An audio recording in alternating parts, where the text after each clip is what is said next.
In this clip, I'm going to show you how to cut out your fabric. I've got my contrast, I've got my main fabric with, so let's get started. First thing to do is to put your fabric with the selvages on top of each other. That's the easiest way. The smaller sizes, however, and this is the little trick, only fold over your selvages to lie on top of each other as far as you need it to go, so you get them on, so that you end up with a big strip of leftover. And if you're making the H1, for example, then you'll have a nice big bit left over that you can use for something else. So this is how you want to place it on. We're starting with the back, which goes on the fold here. I've also got the upper back facing, and I'm going to cut my lower back facing as well in this lovely shell fabric. And then you never leave any gaps. You go all the way over, in my case all the way over here. And the reason why I said you move your selvages over, and you can see I've got a nice long strip. That could be anything, couldn't it? A waistband, a bow, something else. You can also see that we have got these arrows on all of the pieces. And what that means is that this arrow needs to lie parallel to your selvage, same distance, right? So that means it goes with a grain straight down. When we're pinning on, what you want to start doing is not lifting your fabric, but you go in with your pin, say here in the middle, like that, and then you use your left hand to push against it a bit and push your pin through. And that is how you then don't end up with lots of little pleats. And I do this so automatically now, you know, I go in, push, through. And once you've done that, you will find that you can pin anywhere on your fabric. You don't need to go, oh my goodness, I've seen people pin, you have no idea. They'd be like in with the left hand up in there somewhere. So you don't need to do that. You don't need to do anything like this, you see. I mean, you can on the edge where you can reach in easy, but what if you can't, right? You don't need to do that. One thing when you're pinning something on the fold, I have seen a lot of people do this, where they leave a little bit standing. No, you need to be exactly on it, so you don't see any of the fabric on the other side. Make sure that's exactly on, because any little millimeter here will be doubled, and by the time you've done 2, you've got 4, which might be like that, and then the collar won't fit in. So you have to be very careful when you cut this out. And here I need to make sure this is on the grain. So I'm going for my arrow, and that's 35.5. Measure from up here, and that's not 35.5, that's 36, which means I need to go in a bit like that, right? So I measure again, need to go a bit more. See, it's very easy when you have a sort of funny shape here to get this wrong. So I measure again, 35.8. Let's have a look whether I measured this right. Yeah, now it's right. It's 35.8. When you're cutting out, you always want to cut from the left of whatever you are cutting, so that you can lift up the fabric as you go like this and help yourself out.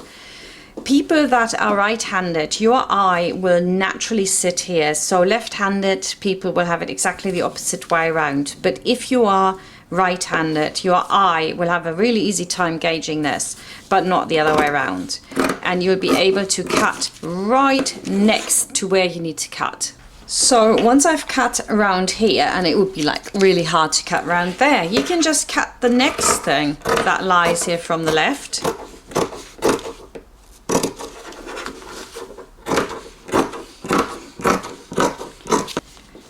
I'm just going to cut this off, and then I can just flip this over and cut these bits here, and I can continue with my cutting from the left. If, however, you're adamant that you don't want to cut from the left, you don't want to move it around, then this is what you do with your left hand. You grab your piece, and as you go, you again lift it up so you can see what you're doing, like that. Lift your fabric as you go. You can't do that if you're working with a weight. People that work with weights will not be able to do that. Look, I find it much harder. It's almost like I'm contorting myself. It can all be done, and I'm showing you both options, but it's not my favorite from this side. You just don't have the same control. Little tip when you're cutting towards a corner, cut in from one way towards the corner. This is of course not from the left, so you can see how this works. Yeah, sometimes you have to come in from the other side. It's way easier to cut a corner than to try to get in there to come round. Now I've got all my shell pieces here. I need to mark the center back here in this case, so just snip at the top and snip at the lower end here, so that are facing. And we take the pattern piece off, has got a mark for us showing us, aha, that is where the center is. We do the same on the center back facing, so that we can line it up later with the collar. Very important, don't forget to do this. A little snip in the top, a little snip in the bottom. Same on your back.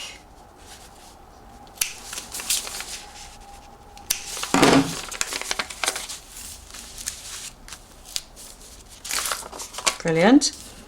So we've got the full piece now because we've cut it out on the fold. So on the front we don't need to mark anything. We can just leave that. And we've got 2 fronts. Make sure that you cut on the fold.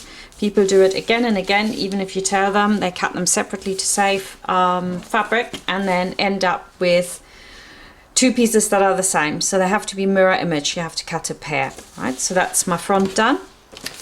And now the very important marking on the sleeve. Do not forget this. Snip the front, snip the sleeve head. And if you wanted to, so I'm going to work with this lovely polka dot contrast here, right? So I'm going to cut that in the front again. I could have obviously cut it in the shell, but I don't want to do that. I'm going to cut the contrast, and then I'm going to cut the contrast in this as well. And then we have the sleeve again. And I'm also cutting, if you want to do the ruffle, that's also in contrast fabric in my case. So I'm adding my hem ruffle and my ruffle for the sleeve. Obviously these are optional. You don't have to put them on.